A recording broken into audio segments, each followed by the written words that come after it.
Sa bawat pagpitik ng shutter ng kamera, may isang kaluluwang unti-unting nakakulong sa lenti. Noong 24 anyos ako, hindi ko akalaing ang simpleng binatilyong lumaki sa putikan ng palayan ay maging bida sa isang dekalibreng sining ng paglilinlang.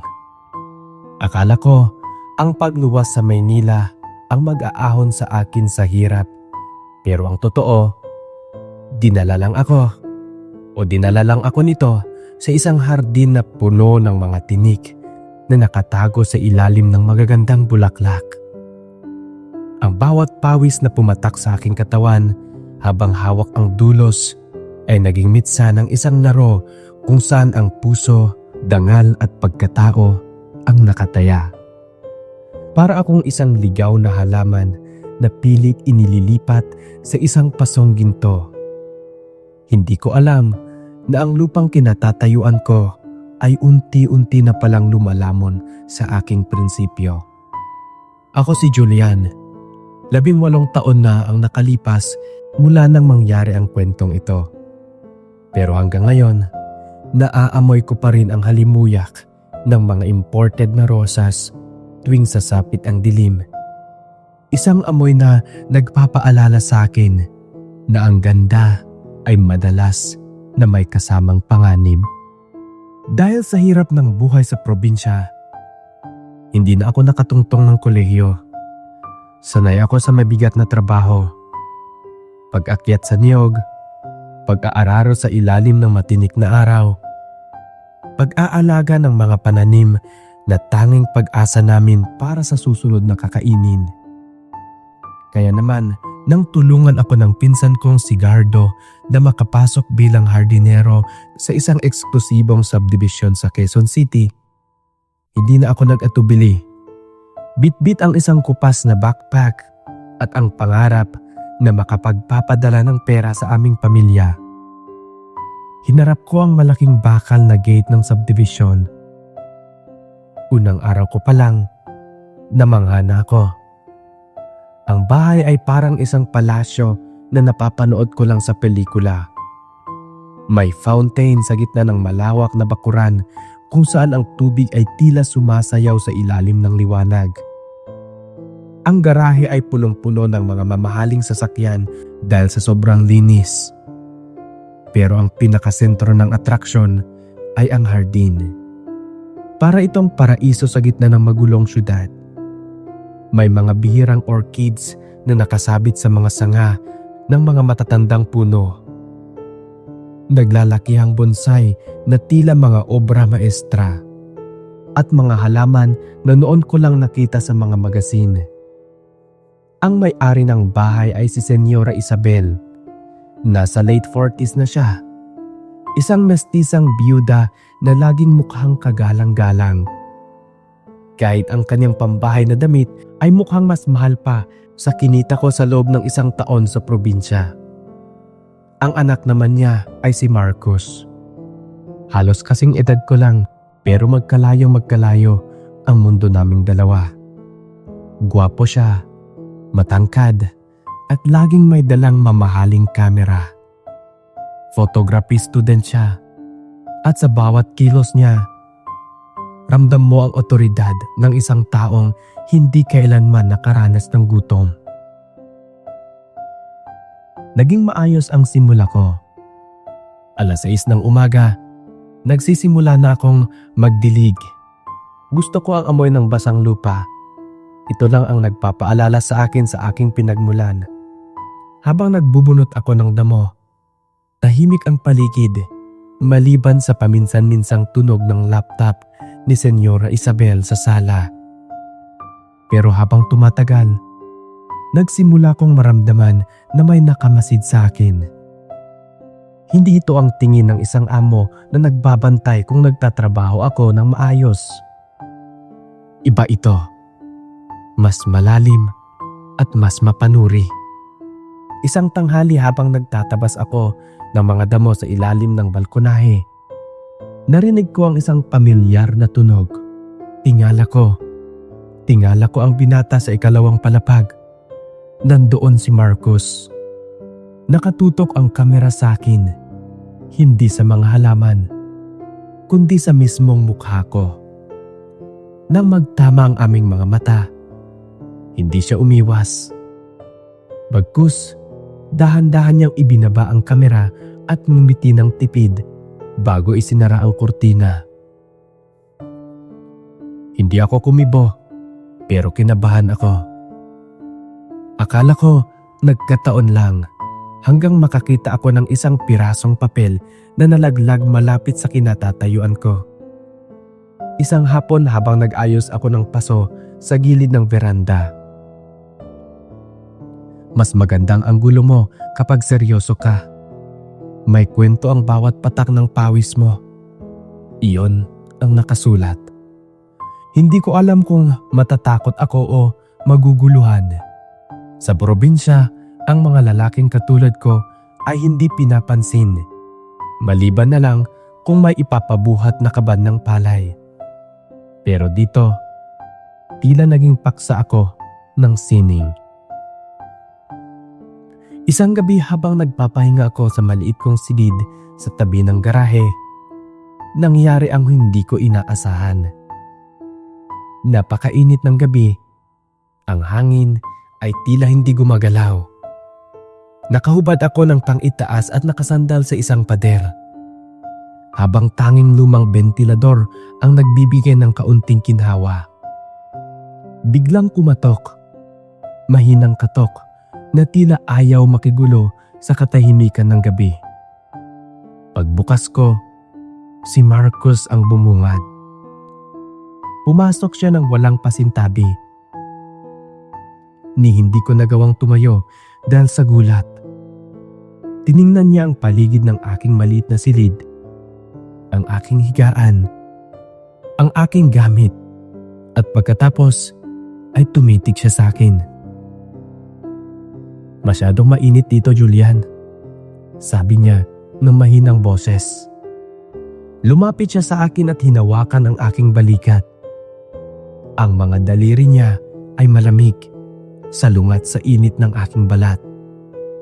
Sa halip na itaboy siya, napatitig lang ako. Ang takot na mawalan ng trabaho ay umalo sa isang kakaibang pakiramdam ng pagiging importante. Hinayaan ko ang sumunod na sandali. Noong gabing iyon, naramdaman ko ang lamat sa aking prinsipyo. Isang lamat na hindi kailanman mabubura. Kinabukasan, ang bawat patak ng tubig mula sa hose habang nagdidilig ako ay tila paalala ng nangyari. Hindi ko siya magawang tingnan. Iniiwasan ko ang beranda. Nagtago ako sa likod ng malalaking palmera. Napaka-busy sa pagbubuhat ng damo hanggang sa sugatan na ang aking mga kamay. Pero kahit anong iwas ko, nararamdaman ko ang tensyon. Parang bawat sulok ng bahay ay may mga matang mapanghusga. Nang sumunod na gabi, inabutan ako ni Marcus ng isang maliit na bag. Pagbukas ko sa loob ng kwarto, puro pictures ko ang laman. Mga kuha habang pawis na pawis ako sa hardin, habang natutulog at habang nagpapahinga. Doon ko napagtanto na hindi ako empleyado rito. Isa akong koleksyon, isang subject na pinaglalaruan sa ilalim ng kanyang lenti. Naramdaman ko ang pagkainsulto. Kahit mahirap lang ako, may pride din ako. Doon nabuo ang puot sa puso ko. Ayaw kong maging laruan lang. Kung gagamitin niya ako bilang subject ng kanyang photography, gagamitin ko rin ang sitwasyon para ipakita sa kanya na hindi niya ako pag-aari, at doon pumasok sa eksena si Senyora Isabel. Sinimulan ko ang aking plano. Pag-aaralan ko ang kilos ng senyora. Napansin kong madalas siyang nakatingin sa akin mula sa sala habang nagtatrabaho ako. Isang hapon, habang naglilinis ako ng mga tiles sa porch, binabasa ko ng dahan-dahan gamit ang hose. Nang makita kong palabas na siya, hindi ko agad pinunasan ang tubig. nang muntik na siyang madulas. Mabilis akong lumapit at inalalayan siya. "Pasensya na po, senyora. Basang-basa ang daan," sabi ko habang hawak-hawak ang kanyang braso. Tumingin siya sa akin. May kakaibang kislap sa kanyang mga mata. Isang kislap na hindi ko inaasahan sa isang babaeng katulad niya. "Salamat, Julian. Maingat ka pala," tugon niya. Simula nun, mas lalo kong ginalingan. Sa tuwing dadaan siya, sinasadya kong maging mas masipag. Tumititig ako sa kanya nang may kahulugan. Isang titig na alam kong nagpapagulo sa kanyang isipan. Hindi nagtagal, naging malambing sa akin ang senyora. Dinadalhan niya ako ng malamig na juice. Tinatanong kung kailangan ko pa ba ang bagong gamit.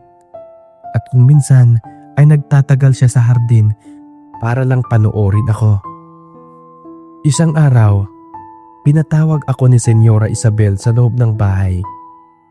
May mga bagong imported na paso raw na gusto niyang ipaayos sa loob ng kanyang opisina. Pagpasok ko, kami lang dalawa ang nandun.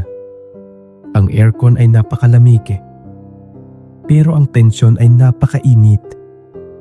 Habang nagbubuhat ako ng mabigat na paso, sinadya kong itaas ng bahagya ang aking damit para mapunasan ang pawis sa aking leeg.